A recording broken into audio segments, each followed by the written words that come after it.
Welcome to Real Politik, where every show's a comeback, every moment's a little bit later. We got a special guest today calling in from Wales.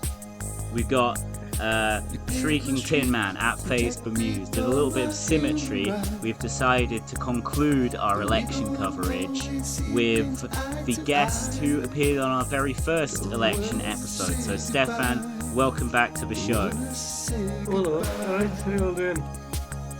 We're good, because tonight, once and for all, we're going to stop Brexit. This is an open appeal to everybody out there. Subscribe to the Real Politik Patreon account at once, and once we get to £150,000 a month in donations, Brexit will immediately cease, and this carries on into the next Parliament. Don't worry, this is not an election-specific fund. There will be plenty of opportunities for us to spend your hard-earned money, so please cough up the butts. We will hire a paramilitary group. We have a foolproof method to stop Brexit. We can't tell you yet what it is. It does require really substantial funding. Hit that donate button, guys. We can get back in the EU, which is definitely 10 out of 10 and not 7 out of 10. We love the EU. Yeah, and if we get to if you donate to us a certain amount, like a few thousand or so, you'll get maybe even a few tens of thousands. Maybe even a few hundreds of thousands. We can go above 150. We won't be upset if we do. But if you give us a certain amount, the high bidders will actually get a copy of my forthcoming book. But I think it should come out in about 7-8 years, 9. Maybe. Yeah, it's essentially pretend I didn't hear that. It's basically I've got a lucrative publishing deal, shall we say. This is an award-winning book, but unfortunately I can't publish it until Geraint dies. So I've got to keep up the slow poisoning. I don't know if any of you have ever seen the film Phantom Thread, but this is, again, a foolproof plan that I've got going here. And then you'll get to read the book, and it'll be really good, combining food, politics, and dementia. Sorry, I didn't hear any of that, because I was listening to Griff Rhys's seminal I Love EU from 2015, 2016. I couldn't hear over it. Good, you're getting into the spirit of things. That's what we're talking about. Tonight, Brexit ends. We stop that shit once and for all. But first, let's get to an equally pressing issue. Tonight, how about we stop Donald Trump? You know, people have been given the 46th for whatever president of the United States. A lot of impertinent jibber jabber. A lot of people channeling corn pop. They don't seem to respect the office of the presidency. They're saying that the president is old. They're saying that he's confused. They're saying that he says everything in a whisper that renders it. It sounds like the words of a dying man. They're saying this kind of stuff. The usual hard left suspects.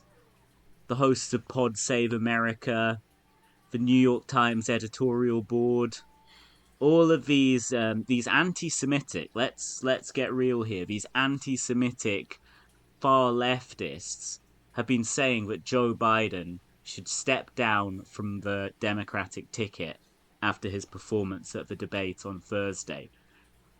We have with us our American co-host, Yair Rice. Yair is our correspondent from the free world. What do you say about the condition of the leader of the free world? Yes, you forgot to mention Nancy Pelosi's even jumped on the questioning Joe Biden bandwagon. What? Funnily enough. She's like the exact same age as him, isn't she? She's like 81 years old. So is Bernie, though. You know, yeah, he's not as fucked. Visibly and audibly fucked. She had that thing where she said someone asked her a question on a morning TV show on a Sunday, and she didn't answer the question. She just went, "Good morning, Sunday morning," which is one of the funniest things I've seen. Oh, actually, she's older than Joe Biden. God damn. Sorry, I just looked it up.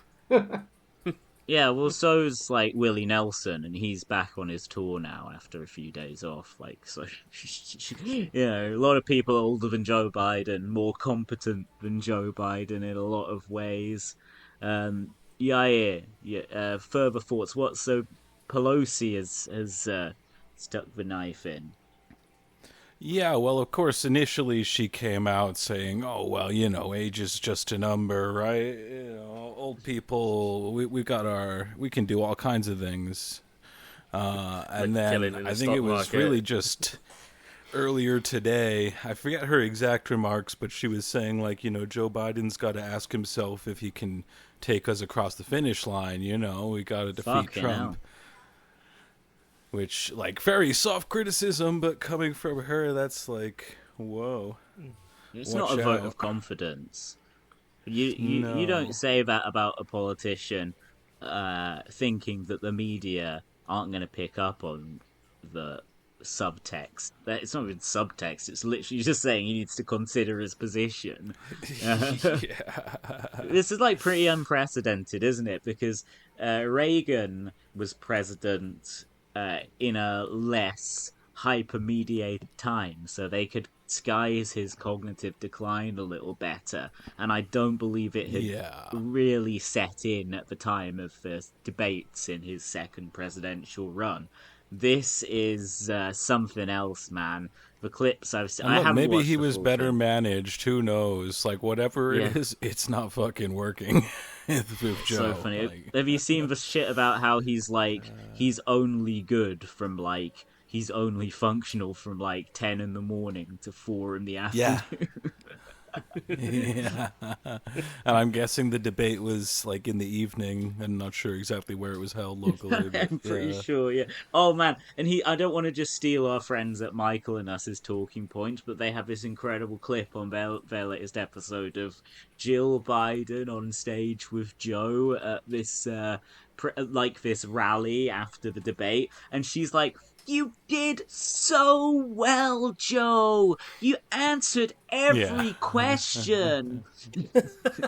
It's like, I mean, that is basically the bare minimum, isn't it? Like, yes, he said something or other every time that the interviewer or whatever said, the debate chair said, "Mr. Biden, what do you say?" He said things. Very quietly. Words seem to mostly come out of his mouth. And quite quickly, especially early on. Did you notice that he was talking very fast, even though he was so quiet? Yeah, he's just tripping over his words. He seemed nervous. Mr. President, we did this and that and the other thing.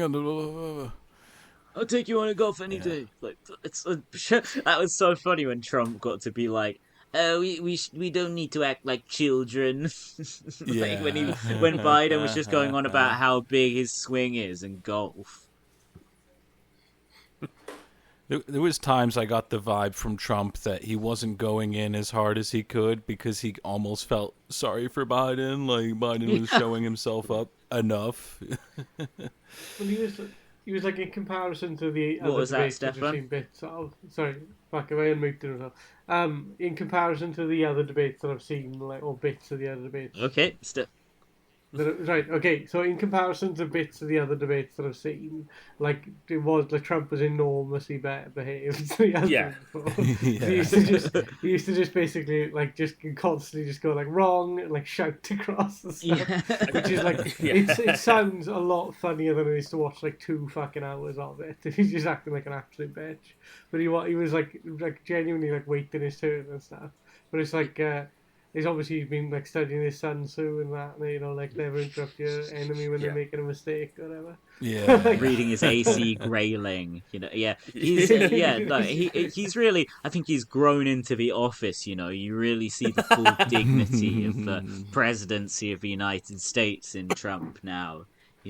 He's won my compared vote to the shambling wreck of Biden. Well, I have to say, it's the most compassionate I've ever seen Trump in that debate. Like, not towards like the people he was talking about in his answers, purely towards Biden. Maybe it's when it's another powerful and wealthy man. Every Trump single answer was it's somehow immigrants' fault.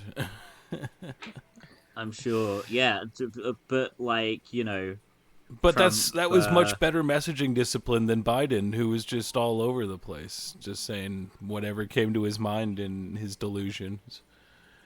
He was like, "We ended the Medicare." Yeah, we beat Medicare. We beat Medicare. That's it. Yeah. It's absurd, man. But it's like like with the election going on in the UK at the moment, it's like both the main parties are completely convinced, outwardly they're convinced that like immigration is nothing but a problem, and they're both talking about and basically like the Labour Party going, well, actually the Tories have got the highest fucking net migration figures in history, and it's like, and you're implicitly saying that's a bad thing again. It's like, it's fucking ridiculous, man. So horrific campaign to live through, like.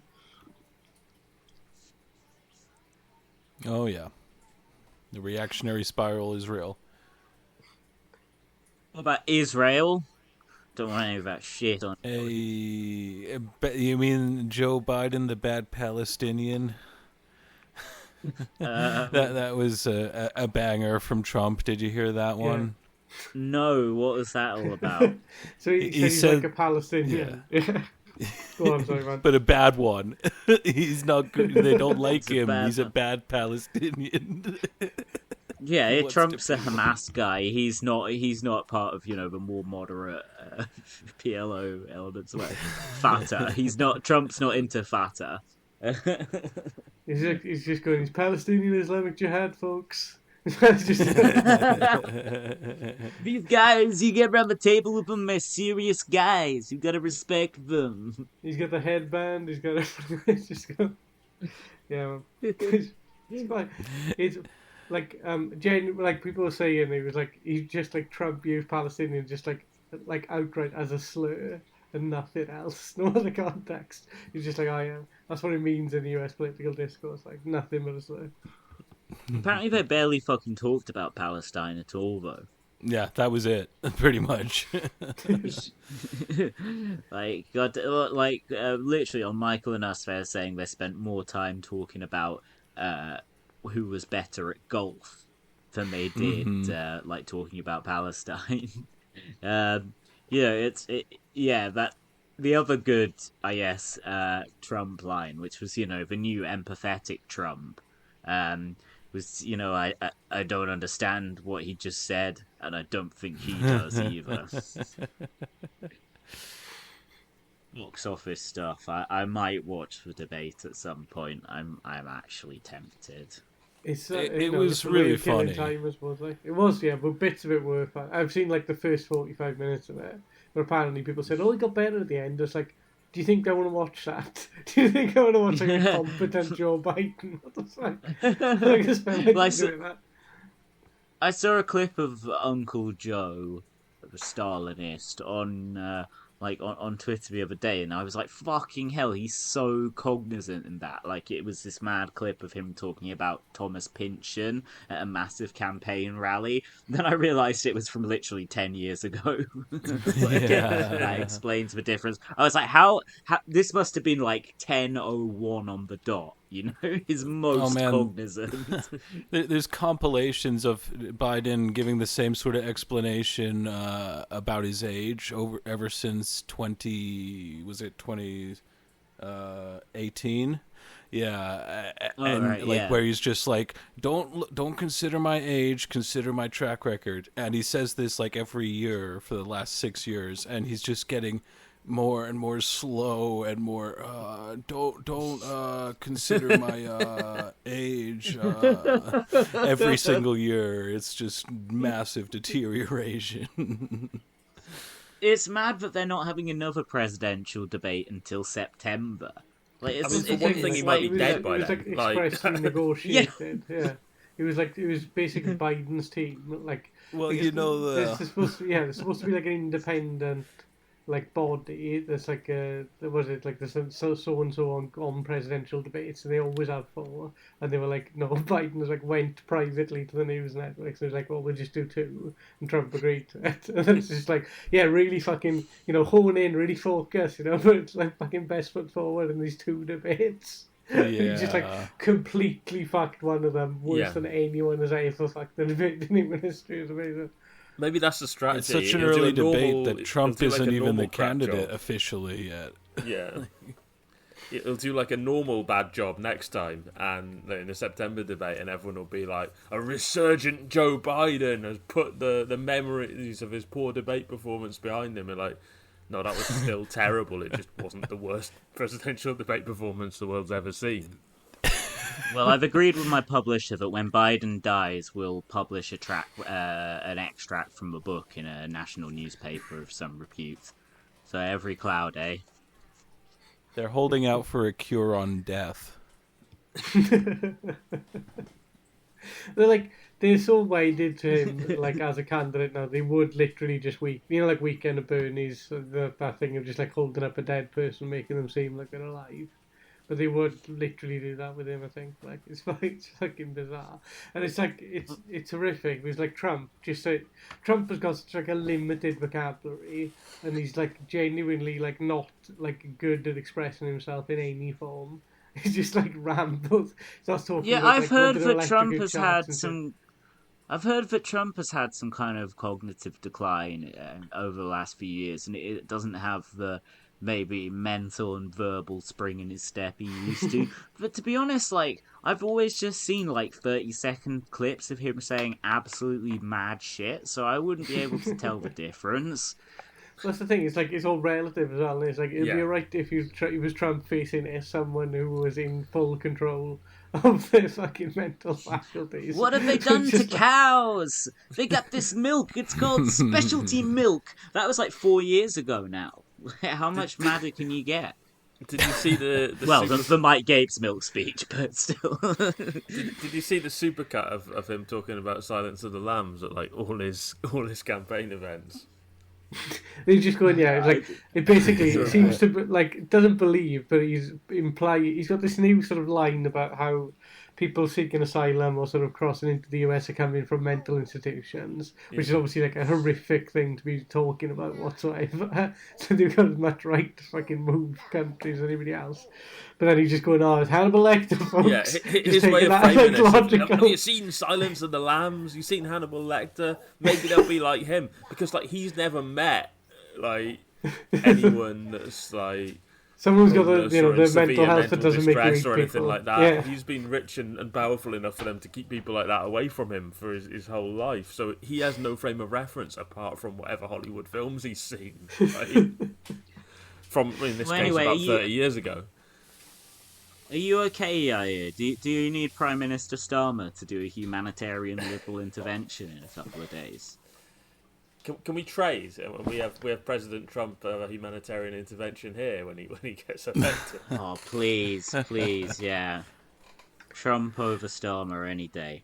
I'd smash that. Trump just becomes the red. united monarch of the US and UK. If we're going to have a right-wing lunatic in charge, like, at least let us have one that's got comic timing. That's what I'm saying. He's funny. Like, I had a lot more fun with that debate than the British one, you know? Oh, yeah, I was going to ask you about that, and I was going to say we need to pivot into British stuff now, because it's our last election fucking episode, so, yeah. Well, it's our last election ever, that's what we're having. Yeah. In fairness, we did say that in 2019. It's a coup. It's a coup in slow motion. They're taking over. It's a coup. What's that? There's like a fucking screenshot did a thing a while back of like with the Millennium Dome, and I've never been to the Dome. Like I went to it. You've been, yeah. I was like, I never got domed up. I've obviously been domed off, like, but that's an entirely separate category. But like with the Millennium Dome, like fucking what's his name? Tony Blair like stood on the steps and he's opening it and he said, "With 1,000 days to prepare for 1,000 years," which is like a direct quote to the Nazi thing. It's just so fucking beautiful. A 1,000-year New Labour right.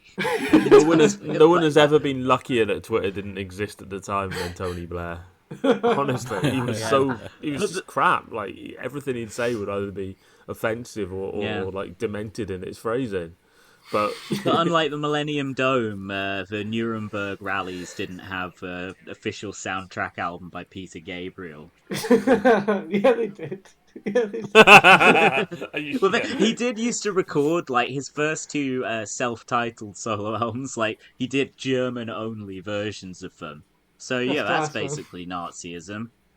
As was the style at the time, and it was just traditional to go to Berlin to do your solo album, and like that's what you had to do.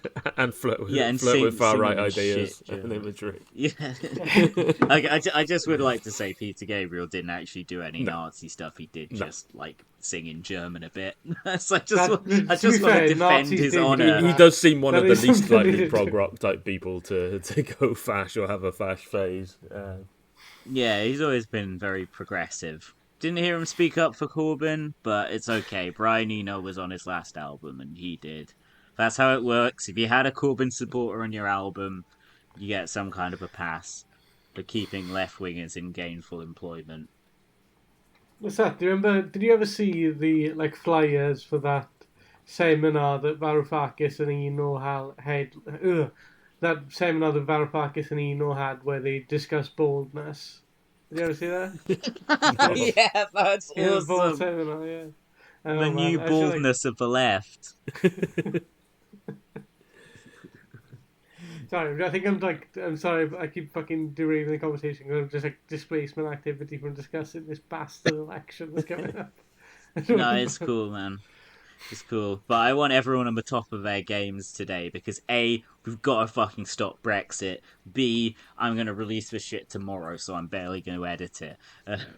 So everyone, I want you fire on all cylinders. Imagine, you all like football, right? I don't actually know if you do, Stefan. Do you like football? I don't think you do. Yeah, okay, no, there you go. I don't like. I support Swansea, which is the more racist of the two big South Wales teams. Unfortunately, you'll be familiar with Wales United. Wales United, the football team I invented on our recent it's Cardiff episode United versus Swansea United. Yeah, that's what we do. Surprised they haven't actually tried to rename Wrexham to that. Let's go for it, man. Oh yeah, I was just gonna say this is like our, in locker room, sucking each other off, beat. That's why I got into it. Like that's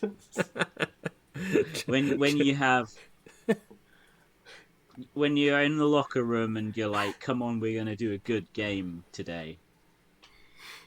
Exactly right there. Good football, everyone. All right, Chris Addison. Fucking hell, man. That's what it's like. What's that? No, the Starmer, the fucking phone-in Guardian article the Starmer did, where he's basically like, I can only experience emotion through football. And I'm like, no. That's the first time I believed something he said about football. Right? He doesn't dream, because he's always on that cush. He wasn't scared of anything as a kid. He has no favourite book. We talked about this before, but it despite just bears... the multiple favourite books he's listed in past interviews. Yeah, it just bears reiterating, like, what a fucking freak. Just going back to the US-UK comparison.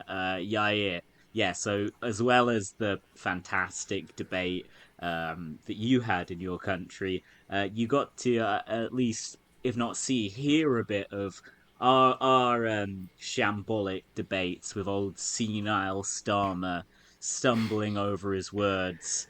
Sleepy Starmer, folks. Yeah, he's just wandering off. Saw a picture of him and bald Vulcan John Healy walking down a flight of stairs, and Starmer seemed to get confused by the stairs, and he wandered off, and he walked right into John Healy. It was a tragic and embarrassing display. Senile Starmer, who doesn't have any executive function after 6 p.m. They should think about standing him down before the election, I think, to make sure they win, make sure they stop Sunak. I think they need a younger man in charge. Yeah, 100%. But yeah, you actually listened to a bit of the debate, which is more than I fucking did. So tell me about it. Yeah, well, at least I think it was a debate. As I was kind of saying to you, Jack, it sounded more like a one-man show, sort of. I could only really tell who was who when they made explicit reference to each other's name and party, because I was only listening, and it was just like Posh Wanker one says like, "Oh, our party's gonna do like the most tax cuts ever," and like Party Two's like, "Nah, they're lying. We're gonna be better for your taxes." And then the other part, the first Posh Wanker would be like, "Well, we're going to deport the most migrants," and then the other Posh Wanker would be like, "Well, no, we're going to deport the most migrants." So it was very confusing, and yeah. Yeah, that sounds about right. That sounds exactly like what I would expect it to be and what I didn't watch. Fucking awful shit.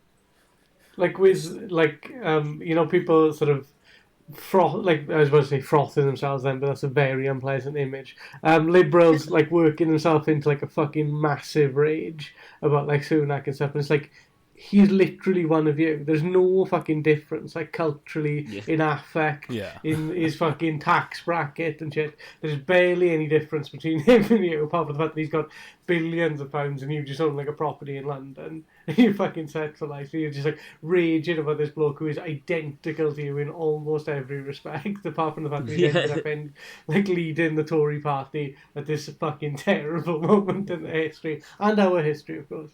Like, terrible. I saw a quote from the great thinker Ian Dunt. You can tell he's a great thinker because of that fucking large bald head stretching into the clouds. I saw a great quote from him. Well, he was quoting Lord Danny Finkelstein's new article. A lot of conservatives, Lord Danny seems to have very much made his former Real Politik listener, Lord Danny Finkelstein, and former, possibly current member of the Gatestone Institute, not Gapes, much worse, look it up. He seems very relaxed, intensely relaxed, you might say, as possible next Foreign Secretary Peter Mandelson, mental reminder to get back to that, might say. He seems very fucking chill about the prospect of Starmer becoming PM. And so let me fucking find this.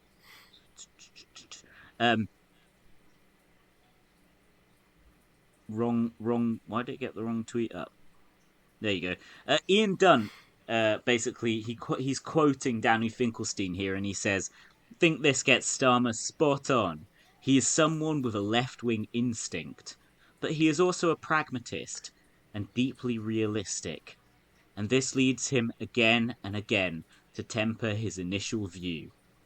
And I think that just kind of says it all about people like Ian Dunt, and says it all about Starmer, which is that they're conservatives. They have reached precisely the same conclusions as conservative peer Danny Finkelstein about left-wing policies, which is that they just simply can't work, that there is a fundamental collision between left-wing politics and reality. And you can think that, but it's exactly the same thought process that has led Danny Finkelstein to be a lifelong member, activist, peer for the Conservative Party.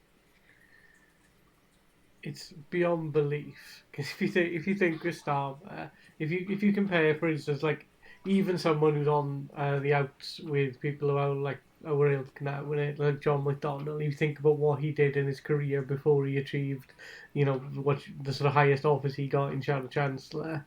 And if you think what Starmer did in the fucking 10 years before becoming Labour leader or becoming an MP, which was work directly for the Conservative government, locking up like rioters, like people who disagreed with them, who upset the US, doing all that shit. He's got a deeply left-wing instinct.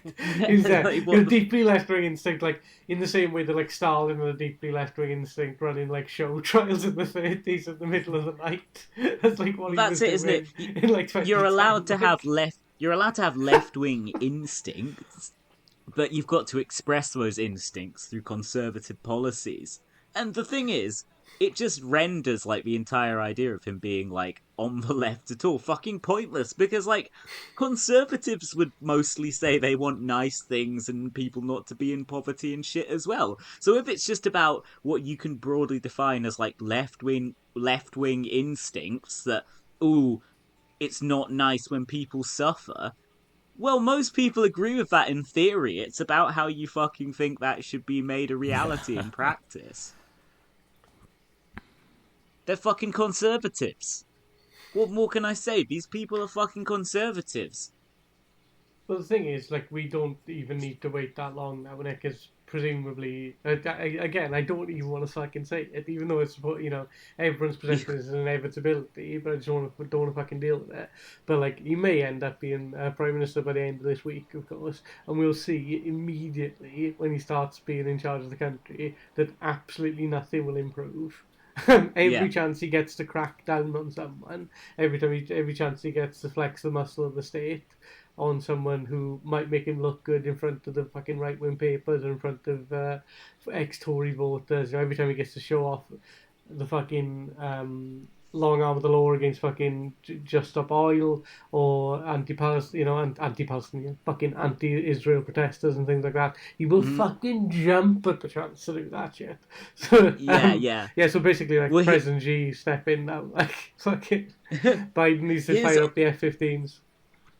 Yeah, like his online cult, like the Supertanskis of the world, they've been saying all this time. Like, I saw Supertansky getting into it with I don't know, it was something about how it might have been in response to A Up Lovely posting that picture off Getty Images of Keir Starmer with his son at a football match wearing a dickhead suit. But it was, I don't know, Supertansky was sort of saying Labour support a ceasefire, blah, blah, blah, blah, blah. And all that stuff is just going to, in a couple of days, if what we think is going to happen happens, then they're not going to have the excuse of, yo, what does Netanyahu care? What the leader of the British opposition says. The opposition leader in Britain has no power. Couple of days, Starmer is going to be materially supporting Israel's genocide. They're not going to cancel the arms contracts. They're going to be, you know, working to support Israel behind the scenes. They're going to be like the most slavishly pro fucking American administration in like British history. So if fucking, you know, that's why they've dropped their commitment to recognise Palestinian statehood, because, you know, they think it's inconvenient to the US. So, you know, Biden in his fucking, you know, the fucking syphilitic king in his being waited on by his court in his manor while he fucking funds, like, sends trillions to a fucking genocide miles away. Like, you know, whatever he says, his little whims that he'll dictate between the period of 10 a.m. and 4 p.m. God knows, maybe Biden will he'll accidentally send an official decree after 4 p.m. and that'll be it. That'll be the end of the world. Whatever the fuck it is, though, Starmer's going along with it. Labour are going along with it. They've not got the excuse anymore. They can't hide behind opposition. The spotlight is on them. It used to be like you know, it used to be back 20 years ago now, Net. So back in like sort of war and terror days, it was like a sort of almost like axiomatic to be like on the liberal left and to be anti like American foreign policy. That was like the normal position. You obviously had like the famous fucking rom-com of that era, Love Actually, and it's got that bit where, which not that I've ever fucking seen it, of course, but the bit where Hugh Grant like chews out the fucking president, and he's like, well, actually, I think you'll find that Britain, and it's like, that's gone now. Like all the people who like prided themselves on like being more sophisticated or like more interested in like human rights and not just like pure exercise of power, those people are completely fucking silent on the liberal left now, man. Yeah. You just got Dunty And Oz, you just got guys like that. Fucking freaks, fucking amoral, evil husks. Well, it's like with fucking The Rest is Politics, and it's like literally that, like being one of the biggest political podcasts, probably the political podcast and the biggest political podcast in the UK, and it's hosted by a fucking spy and a war criminal. There's like no space. Like he's like the sort of the supposed opposition to the current government, you know, up until like the next couple of days, is like 100% in line with the worst shit that the current government's doing. There's not like a fag paper between them. You can start, you know, you can talk about the shit in rivers and stuff, which also, of course, Labour are not going to fix. But you just like the worst shit they're doing is on the international stage. That's been the case, you know, obviously for fucking decades, but it's particularly the case since October of last year. And the new incoming administration is going to do this exact same fucking thing as Sunak would. Probably they'll end up doing it slightly harder because they want to prove that they're hard and they want to prove that they're not listening to the left flank. So if you think it's a fucking improvement, I don't know, when I don't want to call people dolts or whatever, but they're fucking dolts. They're stupid as fuck. Yeah, they're fucking dumb cunts, man. They're fucking thick as fuck. Like, they haven't got a fucking fag paper's worth of brains in their heads, you know what I mean? Like, fucking people. Fuck them, man. Fuck them. The nice real politic is over. You know? Nice real politic. We're abandoning the kind of gentler politics after all these years. Yes, exactly. Now it's the kinder, gentler machine gun hand, baby. Rocking in the free world. Fucking, yeah. Nah, just honestly, I'm so through, man. I'm so through with these stupid cunts, with these fucking people. They can say whatever, they can do whatever. They're cunts. I think they're fucking cunts. And I hate them. I'm like trying to I'm not gonna do this obsessively. I'm trying to think of like the sort of minor media figures who've come out for Labour, and obviously the one of them is the bad singer and failing songwriter Elton John. Elton John's come out for Labour. Yeah, that hit me hard. That was a low blow for me. What I assume Bill is Bailey came out for them as well. So just like Bill Bailey, I don't give a fuck about. Bill Bailey's a shit comedian, another panel show wanker. He's not funny, he's just whimsical. It's not the same fucking thing at all. His opinions on music are shit. He doesn't know shit about music. He slagged off The Edge in one of The Edge is a musical genius, and he doesn't. Bill Bailey has no right to belittle The Edge's guitar playing, his superb melodicism, all around his great contributions to music the last few years. He can fuck off. And this is just the icing on the cake. This is the smoking gun, if you will. But now he shows all along he was a Blairo Starmerite. He had the evil lurking within him. It was just waiting to come out. Fuck Bill Bailey. Who was Elton John. What I assume with Elton is that he knows a load of suit-wearing NGO wankers from his many years of very admirable charity work fighting against AIDS. So what I assume is a lot of them are like a lot of people in NGOs and charities are massive Blairites, and essentially they told him, "Oh, you want to sit out this 2019 election, mate? You don't want to concern yourself with that Corbyn guy." Now they're all just like, Labour will unlock the creativity of the next generation in, a lucrative way. His actual little endorsement speech was so depressing. It was just neoliberal management speak. I love that. It wasn't like when artists would endorse Corbyn and they talk about, the beautiful creativity in everyone's souls. It was just the next generation of creative talent, the UK, the centre of the global entertainment economy. No, not rock and roll, man. Well, with the only thing I know about Elton John, because I don't like his music, obviously, which I've tried to hint at there. The only thing I know, showbiz anecdote about him is the time that he called his agent to try and get him to turn the wind down outside his hotel room. That's literally the only thing I could think of to add to this. I assume that was cocaine era. Yeah, proper. Look, I love the man. I love many of his records from the 70s and some good ones in the 2000s and 2010s. Not really in between, in my opinion. But yeah, I feel like now I've left with no choice but to regretfully press the nuclear button and bring up the fact that in the 80s Elton played in apartheid South Africa and consciously broke the cultural boycott, as with fellow conservative band Queen.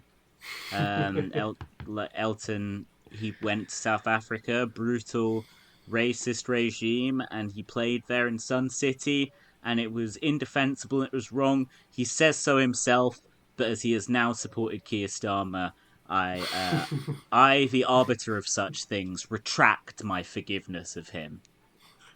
I love how he's just like reverting to type. It's just like supporting Keir's is the same. It is the same as it's worse than playing Sun City.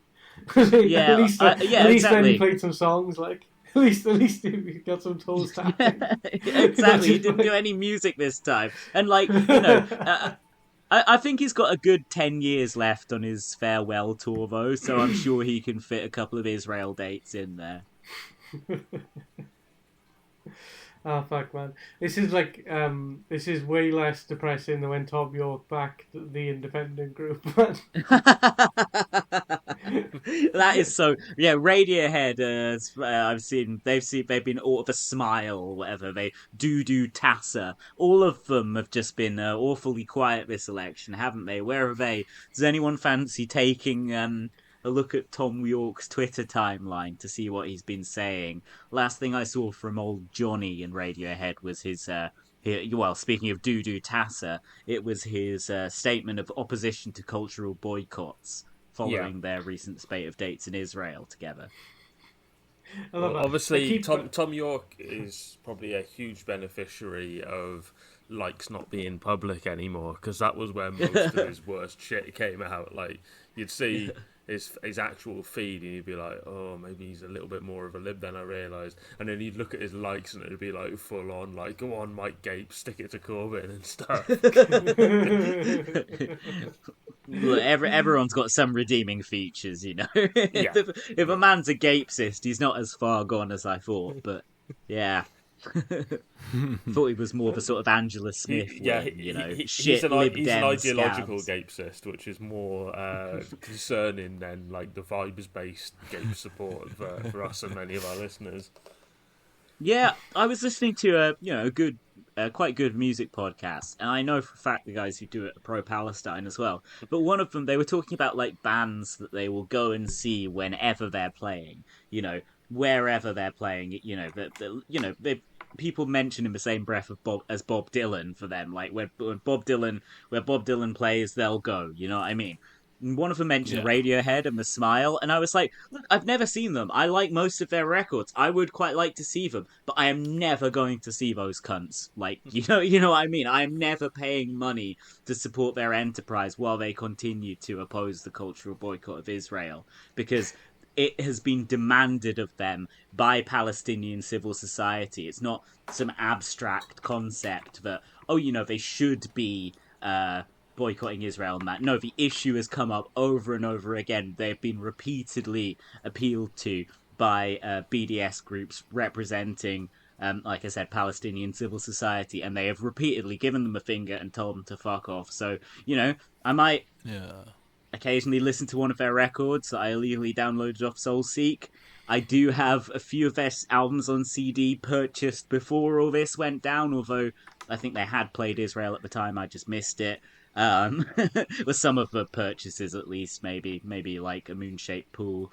But, fuck ever going to see those cunts. Fuck actually funding their activities in any way. You know what I mean? I'll cede the floor to anyone else who wants to go off on Radiohead now.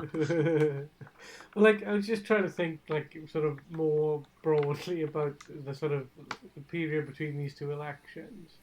And it's like, it's sort of really, really, like, a really exceptional political period. Because obviously you've got, like, coronavirus like shutting down actual politics, but then like all of this fucking like this Labour surge is entirely not the Labour surge. It's just like Tory, like basically Tories being like crabs in a bucket. So like every time one of them sort of achieves the ascendancy, they have to pull them down because they're all like conniving bastards who are literally only in politics and they want to be in charge of the country. Yeah. The only motivation they've got, and they're like, I can't like. It's so fucking bad that the game of musical chairs it fucking ended here with fucking like Starmer and Streeton and stuff in the fucking Charter Cabinet. Like imagine if it happened like immediately after like Corbyn had to purge all the twats when they fucking did that mass resignation in 2015, 2016. Imagine if like the trust thing had fucking happened back then. Yeah. Like it's just like it's an unthinkable. Yeah, it's like a torment to think about because it's so fucking painful to think like what we're facing down here and this fucking golden opportunity and what a fucking waste it is. Like, Well, it's by design, Yeah. isn't it? You can say some Baron. Yeah, it is. It is. The fix is in. The fix is in. but like Make all the formerly apolitical weirdos into active reactionaries, and then turn all the formerly politically active progressives into people who don't give a fuck about politics anymore. This is the end result. Exactly. The Starmer strategy, the Biden strategy, the Macron strategy. They end up, of course, they don't just end up radicalizing people to the far right by being shit. They move their own supporters to the right as well. Yeah. Yeah. So they repeat their, if you've got to believe certain right-wing things, like a lot of Biden's voters, they probably agree with Bernie on universal health care, but they're just like, whatever, we've got to go with this, and so they end up arguing against universal health care, because if their guy says it, then it must be the right thing. And that's definitely happening. That's happened with Macron big time. His supporters have got a lot more right-wing and authoritarian over the years. And fucking hell, man, Starmer has radicalized his base to the extreme centre, as Tariq Ali might say, to unfathomable levels. Like, nobody fucking said, oh yeah, I think austerity economics is right a few years ago in the Labour Party. You know what I mean? Yeah. No cunt would admit it. And now they're in lockstep on this. Balance the fucking books, all that shite. It's also like, I keep bringing up the shit in the rivers and stuff, but like water privatisation, it's like with the railways and shit, you could be like, oh, it's so entrenched, you've got all these different companies, all the livery, it would be such a fucking effort, all these shareholders and stuff.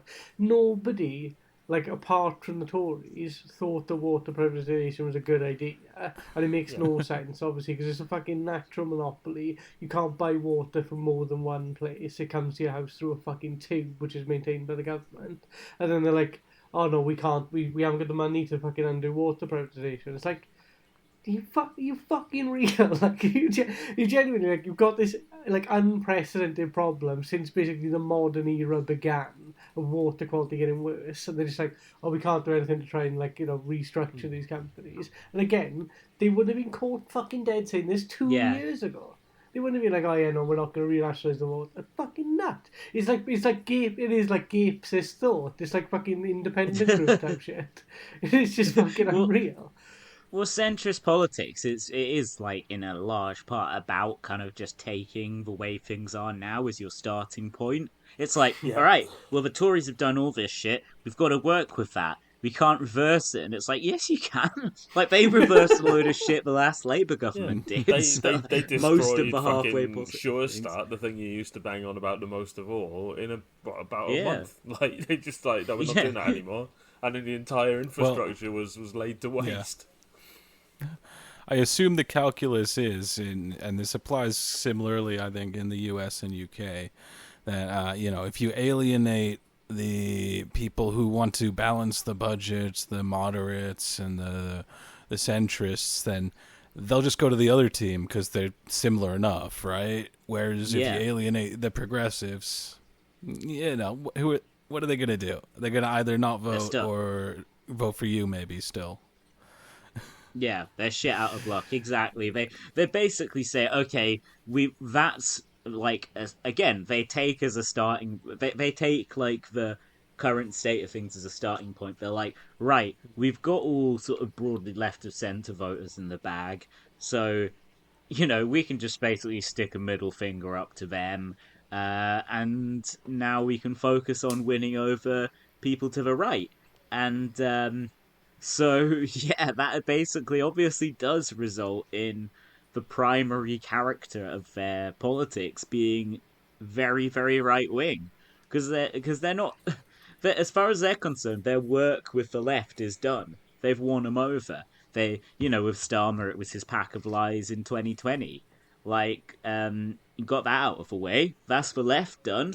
Now it's been, since then, 4.5 years, about 4 years of him being just very, very right wing, like incessantly, a little bit more right wing every day, to now the point where anything, literally anything anyone tells you about how no, Labour are actually going to do some nice things, it's horseshit. Look into it further. It's not true. There's some kind of catch. They've got you. They've duped you. They're fucking you fucking rube. Not you, Yaya. I'm offended. They've duped Rupert Murdoch now.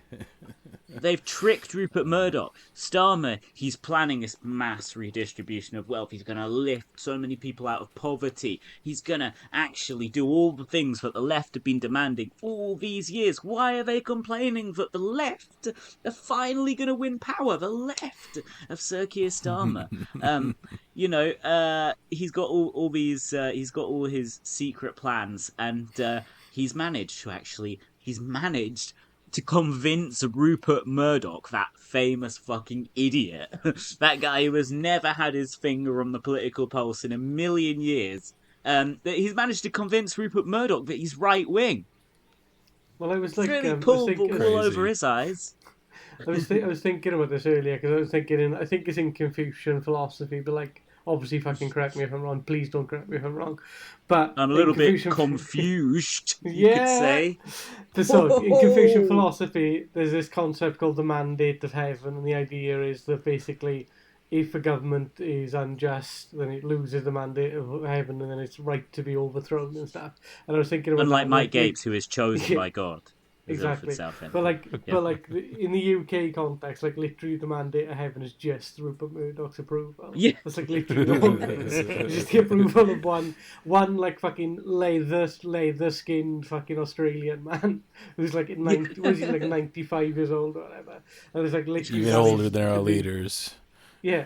He's like the determining factor of whether you become prime minister. It's fucking nuts. Yeah, and clearly he's got to be more fucking senile than Biden, right? Because he fucking thinks that Starmer is not going to threaten his interests as a right wing billionaire. He's convinced himself of that. He's losing it. That senile old Murdoch. Maybe that's what he sees in senile Starmer, a kindred Watch spirit. it, Jack. Day one, Starmer's going to nationalise the press. Oh yeah, big time. Levinson 2, 3, 4, and 5, baby. Yep. What's that like? The only one thing I'm like slightly looking forward to is obviously with the 2019 Tories, like they had such a vast new intake of completely untested people that you had like some just complete freaks being elected. So there was like a bloke in northeast Wales, and he basically got elected. He looks like a deep sea fish. I can't remember his name now, but he immediately sexually harassed everyone in his office. So it was like independent of like gender, age, role, just like every single person. He was just like boom, boom, just like logging on. Like he was just like logging on like every single day. It's like, how do I sexually harass another member of staff? And he just like immediately got the whip withdrawn. But it's going to be like if the landslide they say is going to happen, which I don't think will happen to the extent they say is going to happen. But like if it happens, they're going to be some of the weirdest fuckers we've ever met. We've already had. I'm trying to remember that. There's a bloke called like Clutterbuck or something. I can't remember. There's like some bloke. Hal like a Huberman. Hal Huberman, he's got like a fucking like a children's TV name. We got that coming in. It's good, you know. Like it's gonna mix things up a bit, like. But it's also just like the fucking thing of just running on like so strongly on personal probity and like anti-corruption and stuff, and it's just like again, me and Garen are old enough to remember the New Labour years, and just like immediately, just like ran slap bang into like multiple, completely very obvious, direct personal bribery and corruption scandals. Yeah. Which is like generally involving Mandelson, who's probably coming back. Mandelson wants Yeah, U.S. 3 ambassador, separate ones if over not the years, foreign yeah. secretary. Lammy out. I'm just going to say that is not a call for Lammy out. That is simply a statement of fact. That's got to be one of the only genuinely cheering things of the last couple of weeks, is that Lammy... Jelly and ice cream when him and Miliband get sacked. Yeah, genuinely 4 years of him just sliming and sucking up to Starmer and the right-wing press on a daily basis, saying and doing the most appalling things, and then days from them getting into power, they're like, we might get fucking Douglas Alexander into your job instead. Absolute prick Fucking that everyone in Scottish Scotland Labour loser. hates, but might sneak back in through attrition alone. Like, a key Ed Miliband advisor who lost his seat in the Scottish Labour wipeout of 2015. Like, literally, I do just think, oh, that's some dickhead who disappeared, when Ed Miliband lost. It's like, that's literally it. It's like, oh no, but he's back, baby, and he might be foreign secretary. And because, I don't think Mandelson's going to get that. I think that's wishful thinking. But, maybe there will be a top job for him. I love that article A.Up Lovely found, which was it listed all these great people. It was like the founder of Google, Donald Trump, Jeffrey Epstein, and the disgraced Peter Mandelson, who were all of this dinner at Epstein's townhouse. It was like a list of disgraced or people who should be disgraced, and he was the only one specifically singled out as the disgraced. I believe this was one of Epstein's parties at his house, like at his townhouse. His New York townhouse, yeah. He's there with Woody Allen, and Woody Allen is there as well. all the Epstein hits. Sorry, Epstein. I said it in the Corbyn way, which was apparently. Oh my god! So I apologise. Do you want to personally apologise to Yair right now? I've got to apologise. I'm bowing. I am bowing Saudi right now. You would not believe. I've got my head on the floor. Because you'd already moved stateside by then, Yair. Do you remember in 2019 when Corbyn was called anti-Semitic? I could stop there and you'd say, yes, I do. But when he was called anti-Semitic for saying Epstein, as I think Epstein, he said? Epstein. Yeah. Which is the British. I believe it was David Baddiel who started the ball rolling on that being open and shut case of anti-Semitism. Man, yeah, fundamentally a fucking idiot and a cunt. Yeah. Quickly on Mandelson. And a racist. Right? One of the Mandelson scandals was that he took money to intervene on behalf of 2 Indian oligarchs called the Hinduja brothers. Yes. To get them a British passport issued. They were convicted last week, the Hinduja family, in modern slavery by a Swiss court. They'd enslaved like some guest workers from the Philippines or like South Asia somewhere, and basically they've been sentenced like years in prison for literally enslaving people. One of their family literally has a prison sentence for exploiting people too badly in a world that's based around the exploitation of people. Like, yeah, and in fucking Switzerland of all countries as well. The country of the rich being allowed to do exactly what they want. So like, fucking hell, man. But it's just like, it's just like, I am over the moon that these people are back in power. I'm going to be potentially back in power. 2 more days. It's going to be such a big fucking step change in the order of things, man. 4 more years. 4 more years. Keep Starmer on the ticket. God damn, man. I think it's just the main thing is just going to be keeping my sort of. What was that? Sorry, I keep fucking accidentally making myself a deposit. Main thing is going to be keeping my expressions of sort of violent intent and stuff below a legally actionable threshold. That's going to be the biggest struggle for me, or the biggest change that I'm going to have to make in my life, innit? But because I'm going to be feeling some kind of way on fucking Thursday night. I'm going to be feeling some kind of way.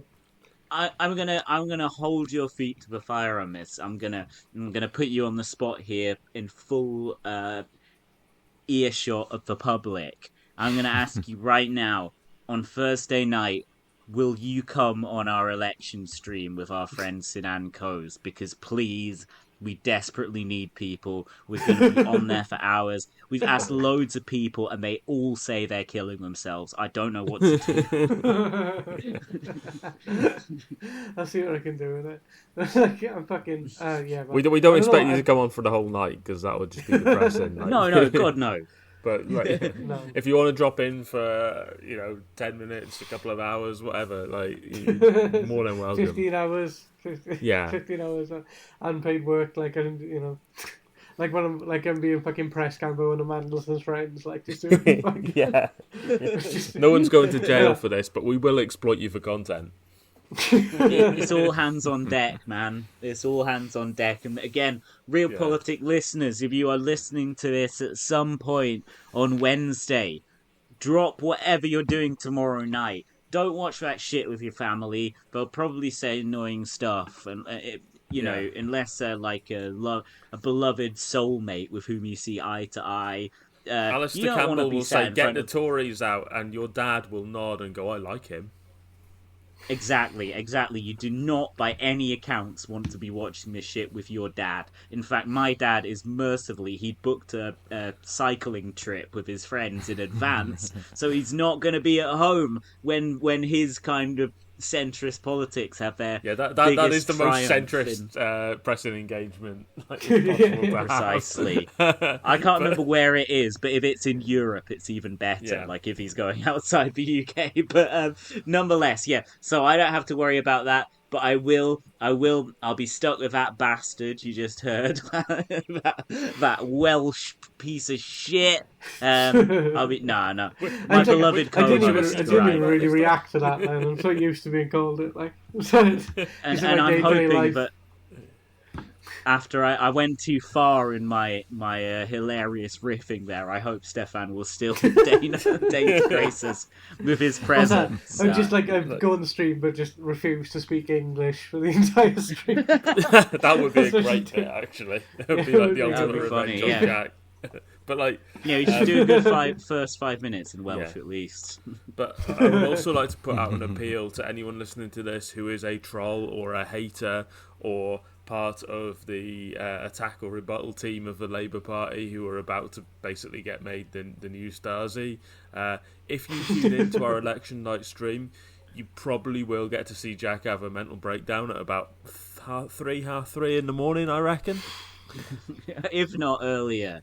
But yeah, if you come into the comment section, guys, like, fuck you, I'll take all of you on, I don't give a fuck.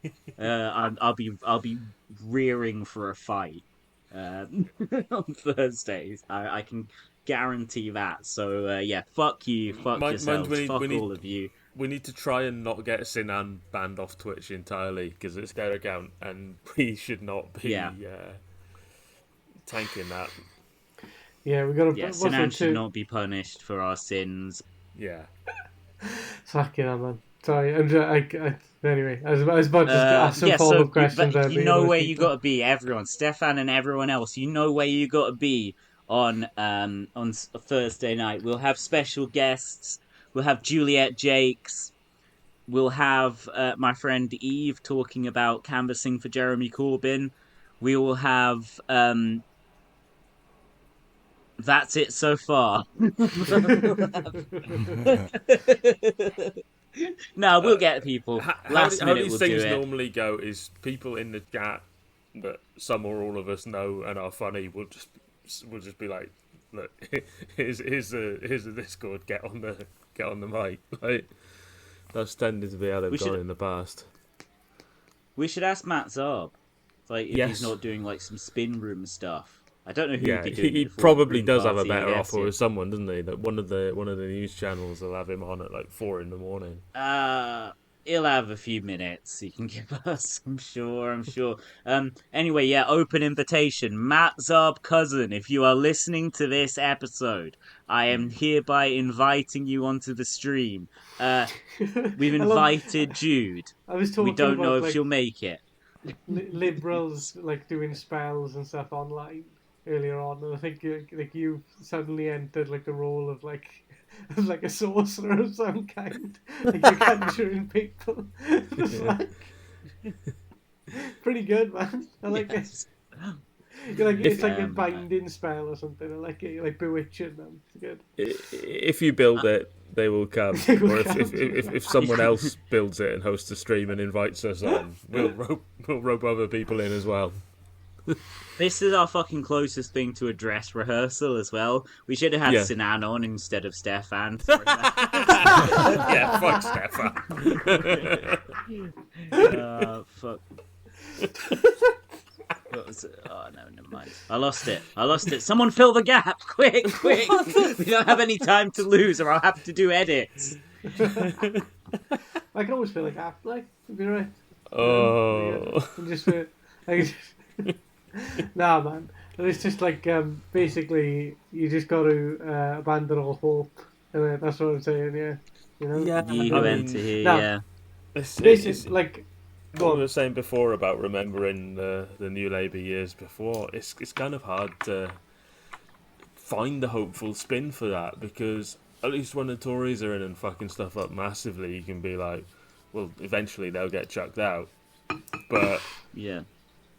When it's Labour in power doing awful things, it'd be that, well, that's not going to happen, because if it does, it's the Tories again, and there's no version of them in history that isn't evil. Mm-hmm.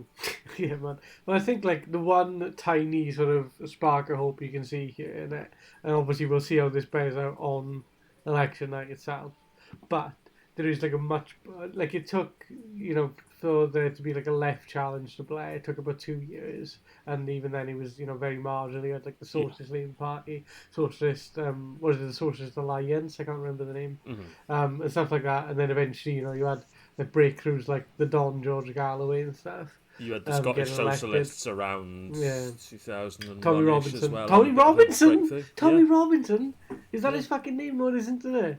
Tommy, not Tommy Robinson, no, Tommy Sheridan. Sheridan. Sheridan. Two very different, distinct types of guy. Yeah, man, put me in the home. Like I should be in the home with Biden. You should put me in the White House. Keep me safe. Fucking, you know, is Blairite Morgan Geffen running for any seats in this round of elections, or does Wales do that? Separately, we got our own thing going on, yeah. He's Vaughan Geffen, but he's still like hanging on by a thread. But it's like the classic thing. Blairite Robert Molloy Geffing. We love him, man. We love Vaughan Geffen, don't we? Basically, like we were talking about it with Geraint in the last one we did. We were talking about like Scottish Labour wanted to keep like sort of semi-distant from the National Labour Party, but like basically that's the type of campaign. By the way, now we're in an election, we've just gone full arsehole again. Knew it was going to happen at some point, but. Well, like with the Welsh Labour thing, like they put out a fucking party political broadcast, and they were like, "Oh, it's a party political broadcast from Welsh Labour." It literally had one Welsh person on there, and they had an English accent. So, like, they just completely don't give a fuck about Wales whatsoever, and like that will continue to be the case basically throughout the long years of the Labour government. They're not going to save the one remaining workplace in my fucking area. They're not going to save the steelworks in Port Talbot. They're not gonna. They probably start rolling back elements of the devolution settlement when they get bored or annoyed with the Welsh Labour Party. So, you know, it's all basically the same as it was always going to be in Wales. It's just happening on a compressed time scale, I think. But yeah, man, it's pretty good. Like, you still, it's fucking. Sorry, I'm gibbering now. I don't want it. You have to edit that out, Jack. That's the effect an incoming Labour government will have on us all. So, you just I've just got distracted by a thread by our friend A Up Lovely. There's lots of very distracting tweets from this account. The greatest journalist of this election campaign, bar none. Absolutely. When I saw him and Owen Jones on the likes of my tweet about how Starmer's duped Rupert Murdoch, I thought, I've made it. The two greatest horrified journalists in the land. But no, actually seeing this tweet, it reminded me of some shit I wanted to say earlier, a drive-by I wanted to do. A Up Lovely and I have both recently watched our first ever episodes of Pod Save for UK. Why would you do that to yourself? Why? Separate Lovely, episodes. if you're listening, there's people here who care about you, and we can help. And you know, Not me though. reach out Notice to he your didn't. friends. He's Not trying Jack, to he's fucking intervene an to idiot help. like you. He'll listen to it as well. Beyond The help. rest of us. So, are either of you familiar with this podcast, Pod Save for UK? I mean, I know it Is Scoop exists, and it's involved, just is one he? of these corporate-funded lib podcast shithead Yeah. things. I've again no interest in watching or listening to it at all. Absolutely. Although, one of their hosts has been multiple times on the United Kingdom's equivalent of Chapo Trap House, so I assume it must be a pretty left-wing podcast, in spite of their regular ads for the Home Office in the middle of their episodes. But according to A Up Lovely, not so. So he watched this episode of Pod Save the UK, and it is apparently wall-to-wall Starmaganda. Every other sentence is about what a normal bloke Keir Starmer is. Everyone involved should be sectioned, and Tom Baldwin, at Tom Baldwin 66, should be in psychiatric prison for life. So, there's a clip attached here of Tom Baldwin, Starmer's biographer, Starmer's autobiography ghostwriter, until that book did not seem tenable to write for whatever reason. He's been doing the rounds telling everyone what a great bloody normal bloke Starmer is. And, this is precisely what I would expect from a bunch of corporate shills owned by a bunch of American wankers who used to vote for Obama, who were all called John. A couple of them, one of them made like the most tepid criticisms of Joe Biden that I've ever seen. Just like, I love Joe Biden, he's great, he saved democracy, blah, blah, blah, blah, blah. We want Trump out. He needs to consider that maybe, Trump... What did he say? He was like, the Biden team have obviously decided that he's the best man for the job. We have to support him if that's the case. It was incredible. It was several paragraphs. It sort of implied that maybe he should step down. It didn't actually say so, and mostly just defended him. Anyway, the Biden campaign then put out a broadside and an email to supporters to raise funds. They said something about, don't listen to the smug, self-absorbed podcasters or something. So it was enough to, send Team Biden into a blind rage. I suppose, I don't even know how I got... Oh, yeah, that's Pod Save America. Pod Save UK is hosted by Nish Kumar and... woman whose name I don't know. I'm sorry. You're raising women again, Jack. I'm loving this. Well, be worse if I made up a name for her. Or something. But she's, We'd never she know. seems like a bit of a She seems like a bit of a centrist. So when I was interviewing Jimothy Baker for our show a couple of days ago, I did a thing where I said we've got an election on in this country in the moment. I don't know if you know, ha ha ha ha ha ha ha, and I did the ha ha ha's, but several rounds of ha ha ha's, and essentially I was inspired by the host of Pod Save for UK, how she basically said. So the episode I watched was not the Tom Baldwin one. Fuck no, I could not bring myself to watch that. It was the one they had Jeremy Corbyn on, and the woman said something like, me and my friends, we're weird. We sit around and talk about the Labour Party. And it was just that kind of affected, faux, I'm a political nerd, but that's not what normal people do. And I'm also a normal person. I'm aware of this. So, really, I'm the most normal person. And that pissed me off and reminded me of that. But, yeah, the other thing was just Nish Kumar literally asked Jeremy Corbyn if, mentioning his suspension from the Labour Party, he was like, don't you think you should have just apologised for all the hurt caused to Jewish people and drawn a line under it? And I was like, fucking hell, man. What world is this cunt living in? I could have sworn a couple of years ago he was, one of the last fucking liberal left people, on Twitter in Britain. But he seems to have just swallowed all the Starmer Kool-Aid, which is bizarre. Yeah, and it's not like it wasn't an aggressive interview of Corbyn. That was the most hostile question, and it didn't. But it wasn't that he pissed me off by being disrespectful. It was just a really fucking stupid question. I was just like, how politically illiterate do you have to be like? Don't you think you could have drawn a line under this, Jeremy? Imagine insisting that you have to insert a question like that into every interview that involves someone left wing. I don't think we should go that much longer. No. But I feel like we'd be remiss if we didn't say, but remember the story we discussed on our episode with Josie about how Labour have completely rat-fucked their candidate in Clacton, the one who's running against Farage, the young black guy. Well, there was a further article in the publication The Voice, which came out today. I think The Voice is meant to be a kind of voice. It's like a singing contest, right? I think that's the American Voice. I believe this is a magazine for black British people. Am I right? Mm-hmm. Yeah, it is. Yeah, is that what The Voice is? Yeah. Fair. Because I remember they've previously been the only place to report certain stories about racial bias against black people in the Labour Party. And they published this in-depth article drawing on various sources in the guy's campaign that basically said, yeah, it's all true. They completely fucked him over. He was in tears. They told him to fuck off.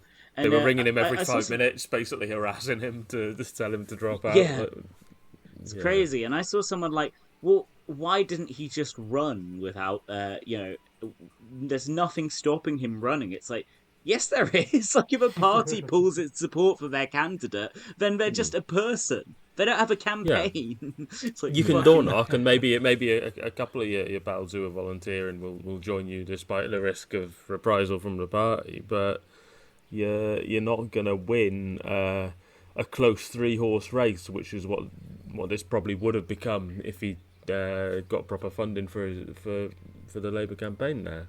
Like, you're not going to win that 3-horse race if the other parties have several orders of magnitude more resources than you.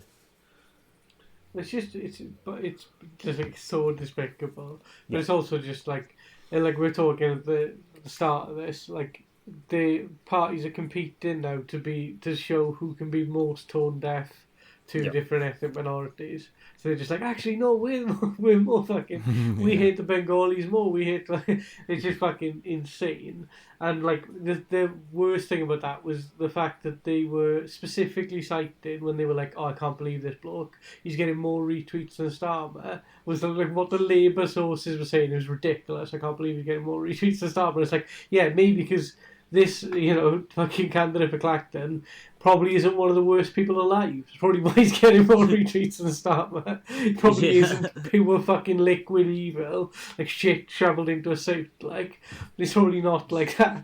It's fucking ludicrous. But you can imagine how this exact dynamic's going to play out over the next, 1, 2, 3, 4 years, however fucking long Starmer manages to hold on. It's just like anyone gets a tiny bit of shine from the press, Starmer's just going to fucking turf them out until you've got like a front bench of people who are enormously more inept and charmless than this fucking crop of Tories actually have been. And it's going to be fucking spectacular to see. Like, it's just going to find the worst, again, just the worst people in the UK, just like going round to, basically just like sending out like phishing emails, but just being like, have you ever killed a kitten with a hammer?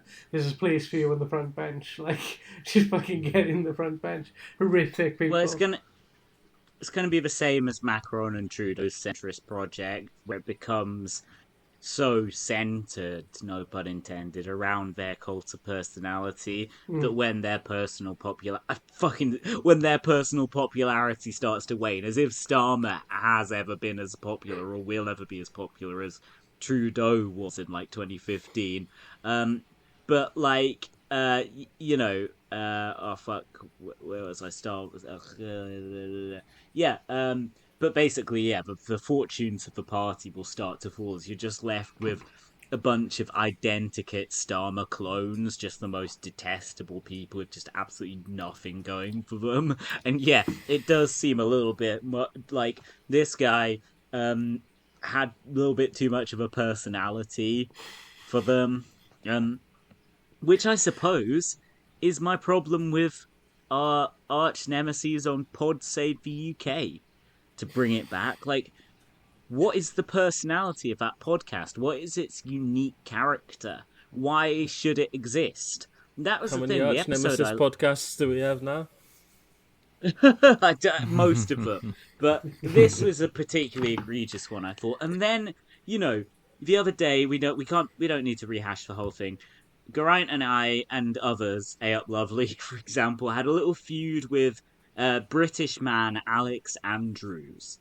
No, I'm just kidding. Big hairy Greek Alex Andrew of the Oh My God What Now podcast. Not fame. anymore. Formerly of that, yeah. Formerly, but he still appears as a guest. Yeah. Much like Geraint, no longer an official co-host, but a regular guest. This is not backed up in the contract. The corporate structures. Okay, yes. Okay. We'll hash out the paperwork later. But yeah, like where was I? Got set off track by a funny joke. Alexandra, yeah. This guy, I mean, it got me going down an oh my god, what now? Sorry, it's just oh god, what now? Wormhole. I didn't actually listen to it. Fuck that. Like, one episode of Pod Save America was enough. God. And I listened to one found episode a podcast of the News Agents. Too conceptually depressing for Jack to subject himself to. Fucking hell. Yeah, well, remember a couple of weeks ago I listened to an episode of the News Agents. I thought that would be enough for me this electoral cycle. Yeah, I went back to the trough of shit for more. Anyway, I was just like looking at all their different episodes, and for a start, I am gonna phase out the use of puns in our episode titles and funny jokes. I'm not gonna. I've been ever since me and FFF spent an hour going through Pod Save America episode titles. I've been pretty through with the convention of every podcast episode having funny titles. I would respect. Think it's played out. I would respect our enemies if they did that with us. I think. Yeah. It's just a travesty. It's just dreadful. But not only that, but like every episode of Pod Save, not Pod Save America or the UK. What's it called? What's this piece of shit what called? now? I'm talking. Oh God, what UK, now? Exactly. Oh God, no, back it up. We're on to a different one. God, we're like on to another one.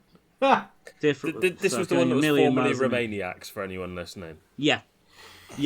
So I was asking the other day, are they going to change their name again when Starmer becomes PM? Like they dropped the Romaniac's name when he became leader. Like maybe everything is fine now, or brunch the party. But yeah, every episode they do seems to have a different lineup of people. There's no one person. There's no Jack. There's no. Okay. You're making it sound more and more appealing. Who was it? Are they sponsoring us? Who was it who I compared myself? A recurring, a through line throughout the people. Who was it who I mentioned as being the me of some other Tim Heidecker enterprise? Tim. I don't even think it was a Tim. I have to. Oh, there's so many fucking messages in the infidelity exchange. They have like four people on every episode, but it seems like only one of the four seems to be a regular a lot of the time.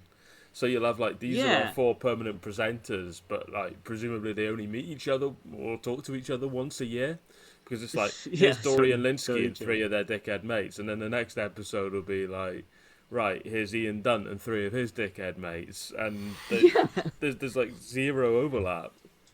Apart from that, Nick Cohen seemed to have previously been mates with all of them.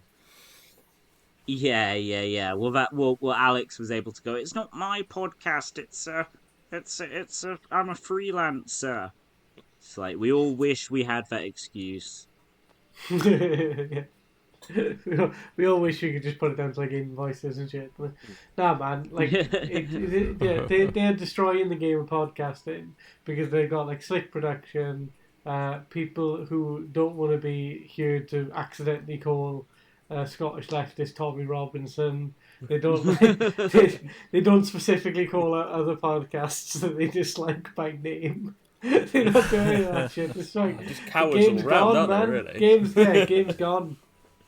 But like with the fucking Dorian Lynskey, like that whole like sort of Remain vibe, where the sensible left, like tailed, you know, the sort of I didn't leave the left, the left left me types, fucking converted that into like pro EU content farming basically, and just like.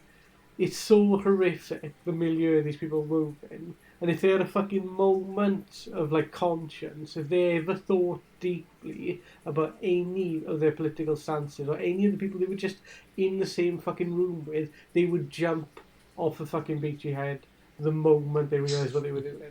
If they realised they're platforming fucking Nick Cohen, platforming fucking Alistair Campbell, if they had a moment's thought about these things... These people who are completely beyond the pale for personal reasons, for political reasons, they never fucking do. To them, politics is just a game, and that's partly why they found Corbyn so horrific. Was that it's politics stopped being their nerdy niche thing that just they were into, and it's like, oh, I know the name of 10 MPs, how fucking quirky am I? Into being something that actually got people out onto the streets, and they were fucking horrified by that. That was like basically the reason why they engaged in a fucking 10-year-long tantrum, which is why we're in this fucking dog shit situation now of the worst Labour. I was about to say the worst Labour leader of my lifetime, but then one of them is like enormously significant unindicted war criminal. But one of the worst Labour leaders of my lifetime is going to become PM, and so you are right to have these beefs. You know, just like fucking, it's just absurd. He's a war criminal too.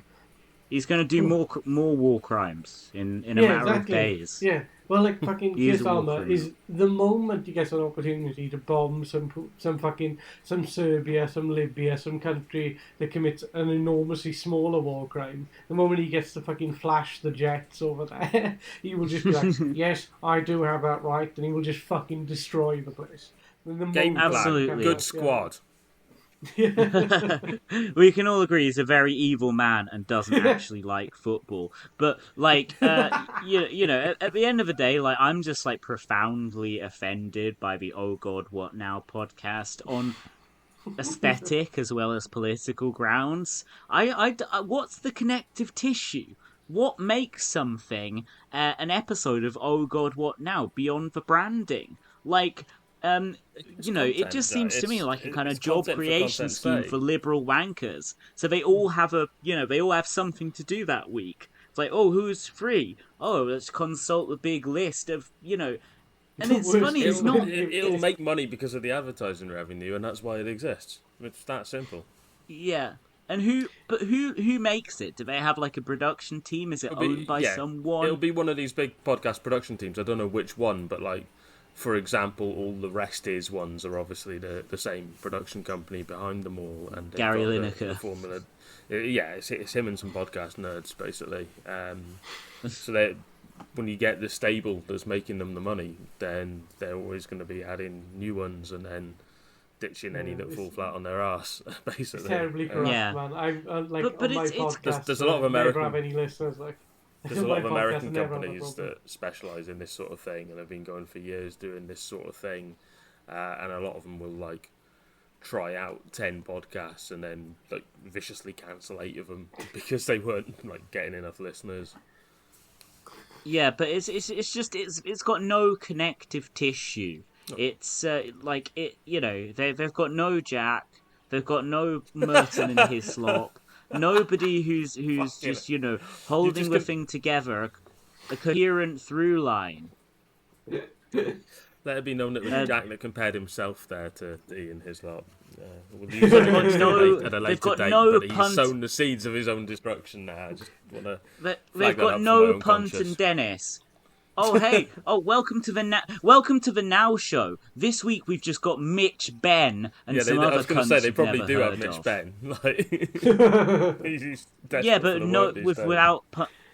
without Punt and Dennis. But yeah, oh my god, what now? Probably do actually have contributions from Mitch Punt, Ben, and I'm not Dennis. gonna. And Or yeah, well, have they split now, Punt and Oh, Dennis, who or is it fucking just the cares, Now Show Jack? they're not doing it? Like, genuinely, like, What I've been waiting to learn about in this. It'd in be the like the course of like this, the Beatles election. reunion when they did the one-off thing on top of the fucking Apple headquarters for the final performance, and they Punt and Dennis are going to do that, but literally nobody's going to be in the crowd.